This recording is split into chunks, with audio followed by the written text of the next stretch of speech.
संभल की धरा से 46 साल बाद हुआ बड़ा परिवर्तन। अब की बार धर्म की जय से अधर्म का नाश नहीं, तो क्या अधर्म का नाश करके धर्म की जय हुई है? योगी बाबा घटने वालों को कटने से कैसे रोकेंगे?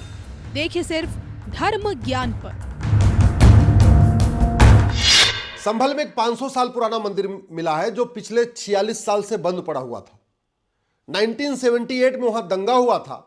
उस दंगे में हिंदुओं के घर मकान पे कब्जा हुआ, खेत खलिहान पे कब्जा हुआ, उनके उद्योग व्यापार पे कब्जा हुआ, बहन बेटियों से छेड़छाड़ हुई, इसलिए हिंदू वहां से पलायन कर गए।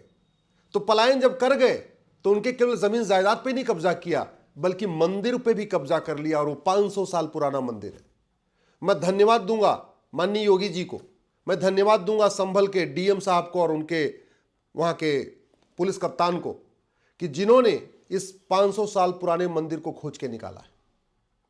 मैं बार बार कहता हूं, अगर हम घटेंगे तो कटेंगे, और जहां जहां घटे वहां वहां कटे, और आज भी लगातार घट रहे हैं। घटने का मूल कारण 5 है। पहला लव जिहाद, दूसरा ड्रग जिहाद, तीसरा घुसपैठ जिहाद, चौथा धर्मांतरण जिहाद, पांचवा जनसंख्या जिहाद। लव जिहाद के कारण हम घट रहे, ड्रग जिहाद के कारण हमारे बच्चे नपुंसक होते जा रहे, घुसपैठ जिहाद तगड़ा चल रहा है, 6 करोड़ घुसपैठी आके बसा दिए गए हैं। धर्मांतरण जिहाद खूब चल रहा है, लगभग प्रतिदिन 10,000 हिंदुओं का धर्मांतरण हो रहा है। और जनसंख्या जिहाद अपने चरम पे है, 90,000 बच्चे प्रतिदिन पैदा हो रहे हैं, उसमें से हिंदू मात्र 45,000 हैं, यानी 50-50 का रेशियो चल रहा है। और आप खुद सोचिए कि 1978 में जब देश आजाद था, भारत में संसद थी, भारत में सुप्रीम कोर्ट है, हाई कोर्ट है, सब कुछ है, इसके बावजूद जब दंगा हुआ तो केवल मकान दुकान खेत खलिहान पे कब्जा नहीं हुआ बल्कि मंदिर पे भी कब्जा हो गया। तो आप कल्पना करिए बाबर, हुमायूं, तुगलक, गजनी, गोरी के समय क्या हुआ होगा। ये तो जिला प्रशासन संभल का गया था वहां बिजली की चोरी पकड़ने, वहां गया था अवैध निर्माण देखने, तो मंदिर मिल गया। और इसीलिए जब हम कहते हैं प्लेस ऑफ वर्शिप एक्ट के अंतर्गत सर्वे होना चाहिए, तो सर्वे नहीं करने दे रहे।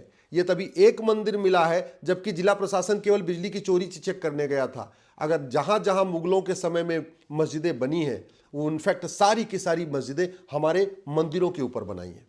न मुगलों ने एक भी नया शहर बसाया, न उन्होंने एक भी नई मस्जिद बनाई। हमारे बसे बसाए शहरों का नाम बदला और हमारे बने बनाए मंदिरों का गुंबद बदला था। और ये जो डेमोग्राफिक इम्बैलेंस है ना, इसका दुष्परिणाम ये है, आज की डेट में हम 9 राज्यों में खत्म हो चुके हैं। भारत में कुल 28 राज्य हैं, 8 केंद्र शासित प्रदेश हैं, टोटल हो गए 36। 36 में से 9 राज्यों में डेमोग्राफी बदल गई, यानी 25% राज्यों की डेमोग्राफी बदल चुकी है। और घटेंगे तो कटेंगे, और जहां घटे वहां कट चुके। 200 जिले हैं, उसमें से 800 जिले हैं, उसमें से 200 जिलों की डेमोग्राफी बदल चुकी है। 6,000 तहसीलों में से 1,500 तहसीलों की डेमोग्राफी बदल चुकी है। बॉर्डर के 300 तहसीलें हैं, उनमें 300 की 300 तहसीलों की डेमोग्राफी बदल गई है। और मूल कारण लव जिहाद, ड्रग जिहाद, घुसपैठ जिहाद, धर्मांतरण जिहाद और जनसंख्या जिहाद। मैं अपने सारे जो हमारे अग्रवाल समाज के, माहेश्वरी समाज के, मारवाड़ी समाज के और जैन समाज के हमारे जितने भामाशाह हैं, जो पॉलिटिकल पार्टियों को चंदा देते हैं, नेताओं को चुनाव लड़ने के लिए चंदा देते हैं, मैं उनसे हाथ जोड़ के कह रहा हूं, एक बार आप जिसको चंदा देते हैं उनसे कहिए ये जो 5 तरीके का जिहाद चल रहा है इसके खिलाफ कानून बनाएं।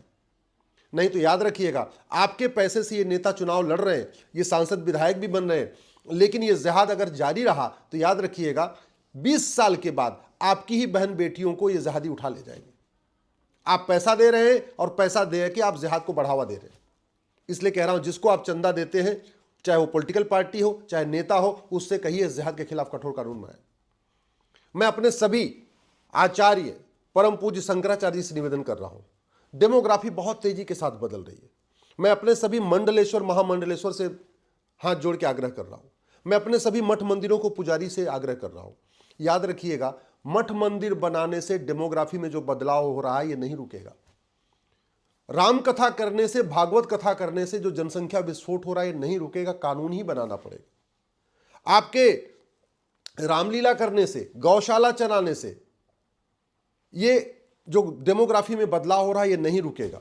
आपके भंडारा करने से ये जो डेमोग्राफी में बदलाव हो रहा है नहीं रुकेगा। कथा करने से, कीर्तन करने से जो डेमोग्राफी में बदलाव हो रहा है नहीं रुकेगा।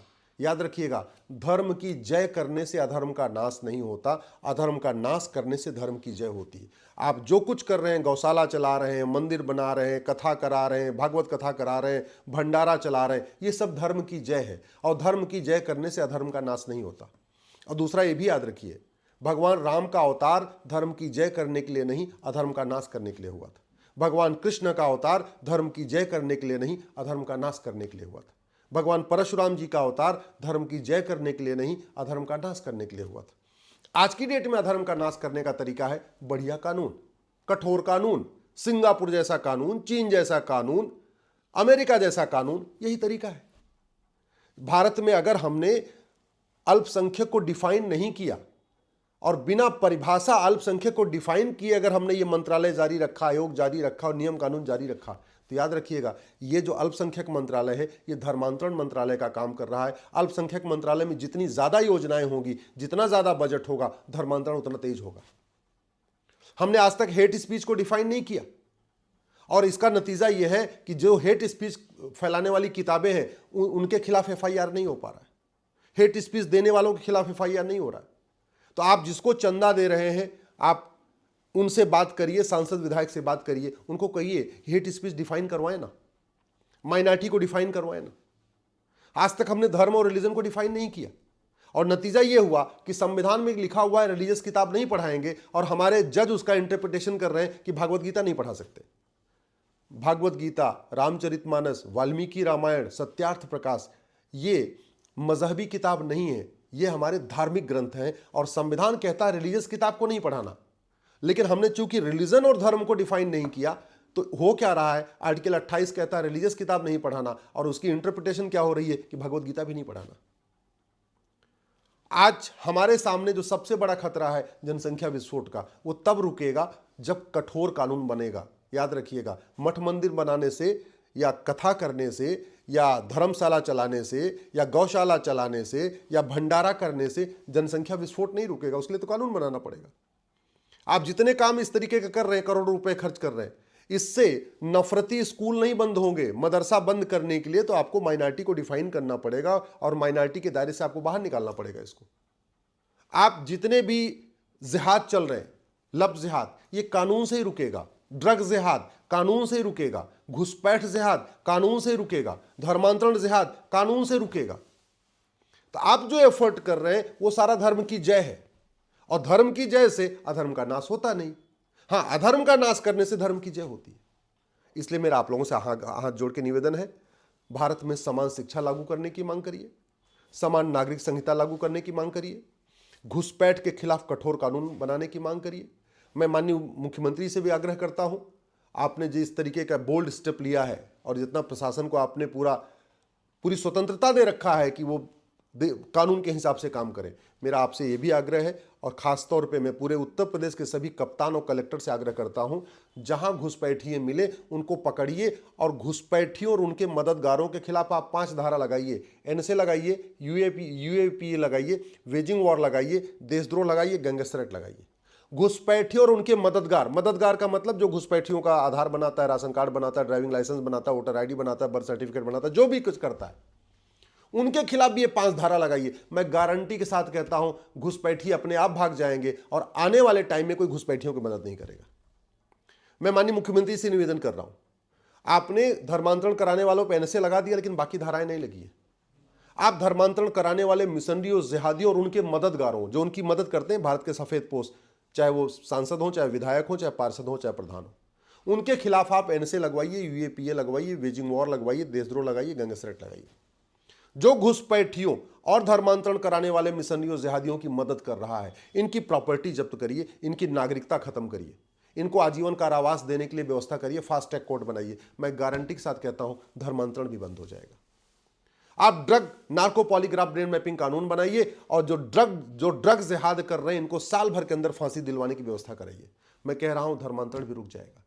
जितने हमारे सनातन के सामने खतरे हैं, ये सारे के सारे खतरे नियम कानून को बदल के ठीक किया जा सकता है। लेकिन उसके लिए हमें क्या करना पड़ेगा? एक यूनिफॉर्म पुलिस कोड बनाना पड़ेगा, यूनिफॉर्म जुडिशियल कोड बनाना पड़ेगा, यूनिफॉर्म एडमिनिस्ट्रेटिव कोड बनाना पड़ेगा, यूनिफॉर्म एजुकेशन सिस्टम लागू करना पड़ेगा, यूनिफॉर्म सिविल कोड लागू करना पड़ेगा, नियम कानून बनाना पड़ेगा। मेरी बात ठीक लग रही हो, इस वीडियो को अधिक से अधिक शेयर करिएगा, क्योंकि याद रखिएगा, आज के नेता, अभिनेता, लेखक, बुद्धिजीवी, पत्रकार, कलमकार 20 साल के बाद आपके बच्चों को बचाने नहीं आएंगे। लेकिन जिन कानूनों की बात मैं कर रहा हूं, अगर ये कानून बना दिए गए तो अगले 500 साल तक हमारे और आपके बच्चे सुरक्षित रहेंगे।